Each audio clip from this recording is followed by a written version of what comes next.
Imagine I told you I had discovered a new kind of chocolate. Fermented milk chocolate.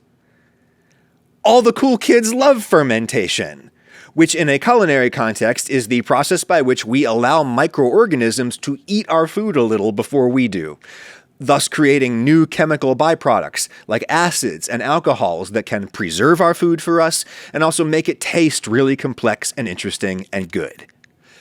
The scientific definition is a little more specific than that. Fermentation definitionally happens without oxygen, anaerobically, which is one thing that makes carefully controlled fermentation in a jar or something very different from just letting your food rot out in the open air. But anyways, fermentation is hip again. Now that it's no longer necessary for food preservation, we have refrigerators now, and only unnecessary things can be cool. The cool kids have ascribed all kinds of health benefits to fermented foods, a number of which might actually be real. I suppose chocolate is hip in its own way, in part because of real or imagined health benefits. But when is chocolate ever not in style? I mean, am I right? I guess milk chocolate is not particularly cool. Milk chocolate is the chocolate that you eat when you're a little kid, because it's smoother and milder than the hard stuff that you get into when you're older, the super dark chocolate. There's no room for milk in a bar that's hyped up as being 80% cocoa solids. So yeah, milk chocolate is a childish thing people know they're supposed to put away. But a lot of us retain an affection for it. And one of the biggest food trends in recent years has been to put an elevated spin on a childhood favorite, thus making it cool again for adults to eat. Think of the retro kids breakfast cereals remarketed for adults, or the Kraft fast food style burgers, that kind of thing. So once more, I ask you, what would you think if I said that I've discovered this new milk chocolate, where the milk is fermented, like kimchi or smancy cheese? Well, I reckon you might be secretly repulsed by the idea, but if I put it in a brown paper sleeve to code it as being handcrafted or small batch or whatever, you'd probably agree to taste it just to show how sophisticated you are. And maybe you'd be repulsed by the combination of cheesy fermented flavors with a chocolate dessert, even though that is hardly unprecedented, right? Chocolate cheesecake is a thing. Chocolate cake with cream cheese icing, that's a thing. Chocolate chip cannoli with the sweetened ricotta mixture on the inside. Chocolate and cheese is very much a thing. Perhaps you would remind yourself of that upon accepting my offer of some hipster fermented milk chocolate nonsense, and then you'd have a bite. And then you'd think, that doesn't taste like chocolate and mascarpone or chocolate and ricotta. That tastes like chocolate and Parmesan. There's an intense flavor in there that you associate with savory fermented foods, not sweet ones. And that clash of sweet and savory disturbs you. Seems a little yucky, like marshmallow on a mushroom. But you cannot admit your revulsion to me, because I just gave you the new fermented milk chocolate that all the cool kids are into, and you know that you'll look like an unsophisticated rube if you spit it out. So, you swallow it, and you force a smile, and you say, "Wow, where'd you find that?" "Oh, I got it from Brown, the new online small batch fermented milk chocolate subscription service." No, I'm just messing with you. It's a Hershey bar. It's literally a Hershey bar. I'm describing a Hershey bar.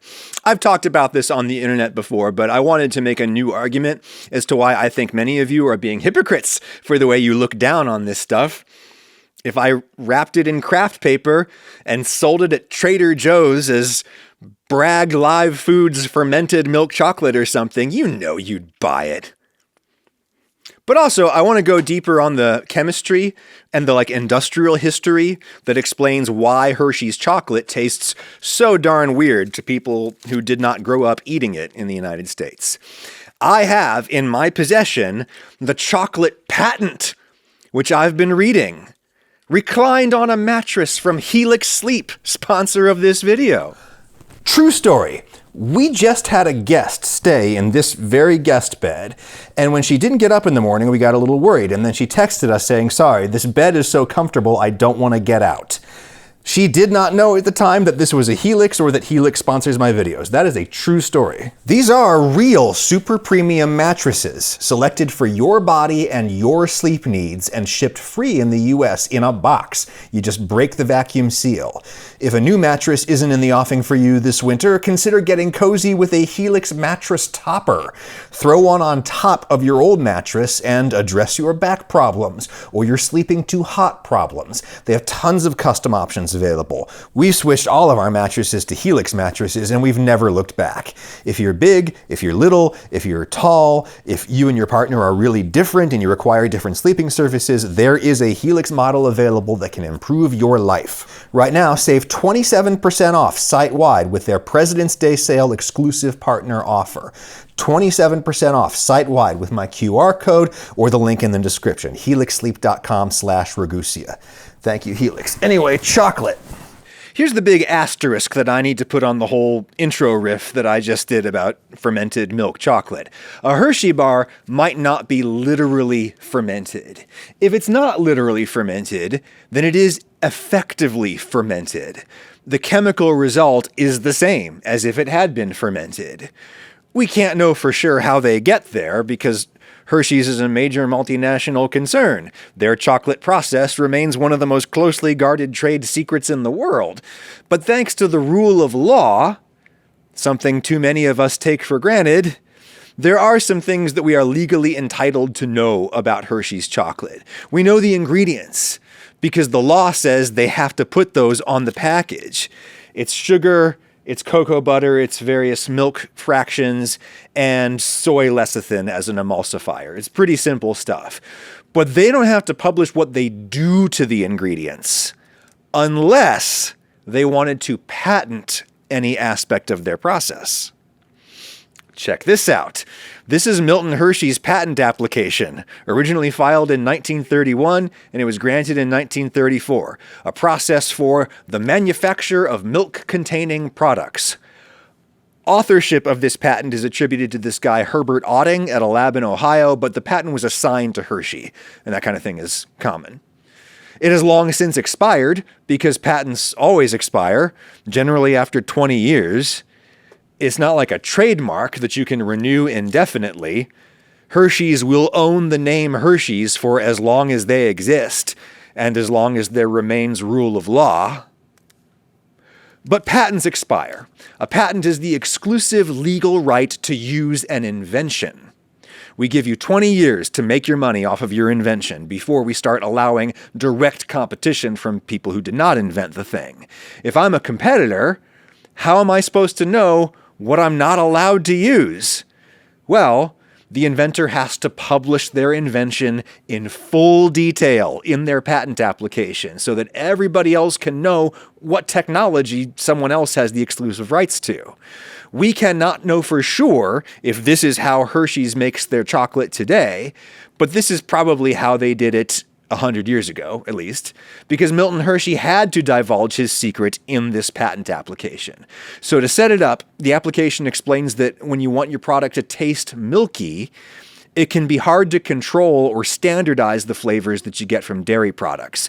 And indeed, we know from several sources that Hershey struggled to get a steady supply of fresh milk for mass production.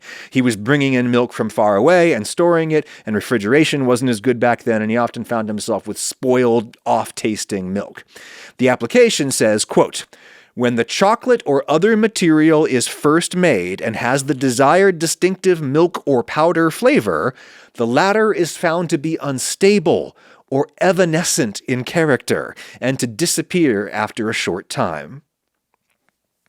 Evanescent is not a word that you hear much these days. So Milton Hershey was looking for a way to make his powdered milk taste more milky for longer. The solution that he arrived at was lipolysis. Lipolysis. Lipo being the Greek root for fat, lysis meaning to break apart. When a bacteria, or you, or any other life form wants to access the energy that's stored in fat, You have to break the fat down. You got to break down the actual triglyceride. A triglyceride is a glycerol on the left holding together 3 fatty acids on the right there. When you want to use those fatty acids for energy, your body makes and releases a class of proteins, enzymes, called lipase, which break apart the triglyceride, freeing up individual fatty acids to be used. And the individual fatty acids are highly volatile. They vaporize easily, so you can smell them. Fat itself is flavorless. Much of the characteristic aroma that you get from butter and other fatty foods is from a few free fatty acids that are floating around in there. So Hershey's found that they could access the milky flavors that they wanted for their chocolate and probably increase the shelf life and all that good stuff by lipolyzing some of the milk fat. Quote, "The lipolysis of the butter fat may be affected by bacterial action or preferably by the use of lipolytic enzymes."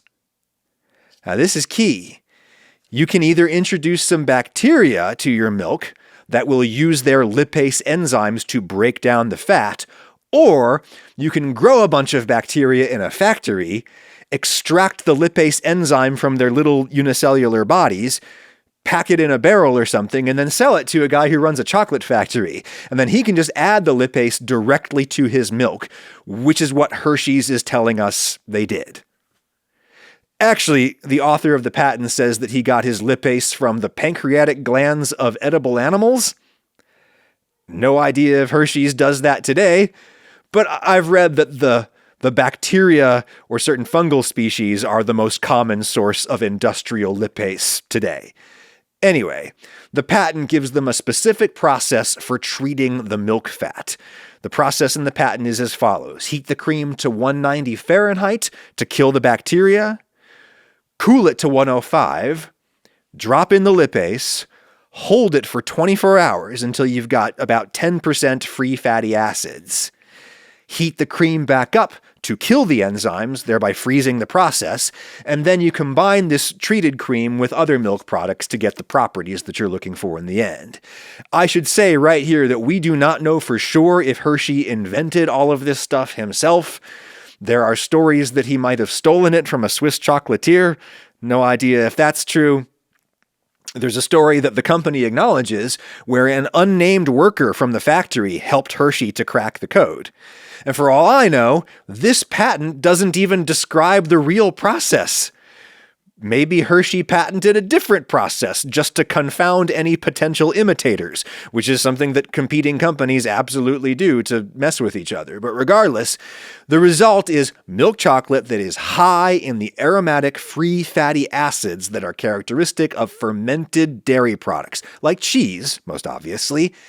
And the most obvious fatty acid that we see in here is butyric acid, butter acid. Once you've smelled pure butyric acid in a lab, you will recognize it anywhere. It's very prominent in Parmesan cheese. It's also prominent in human vomit and cattle rumen and other less appetizing things, which is why the usually non-American adults who are having Hershey's chocolate for the first time often say that it tastes like puke. But it's not puke, it's fermented milk chocolate. Or, if it's not fermented milk chocolate, it's chemically the same as fermented milk chocolate. Instead of inoculating bacteria to get their lipase enzymes, you just cut out the middleman and you add the lipase directly. Do I know for sure that's what Hershey's is doing today? No. But I do know that this has a lot of butyric acid, because you can just smell it. I also know that the company has previously said they do not add butyric acid directly to their mixture. They could get away with doing that and then listing it as natural flavors on the label. The company has said publicly that they don't do that. So, the butyric acid has to be a result of processing that they're doing to the listed ingredients.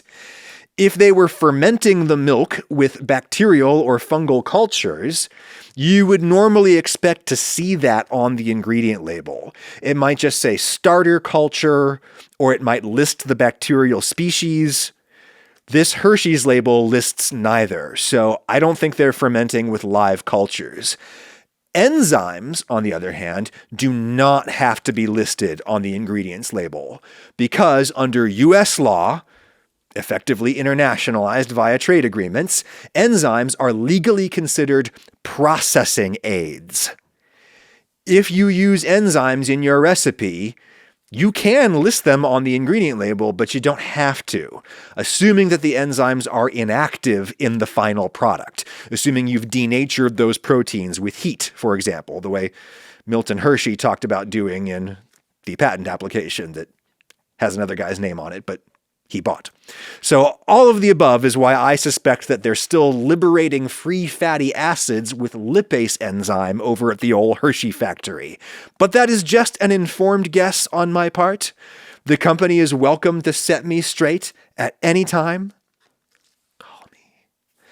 And I suppose that I should also say that real fermentation using live microorganisms generally results in a lot of chemical byproducts, not just the free fatty acids.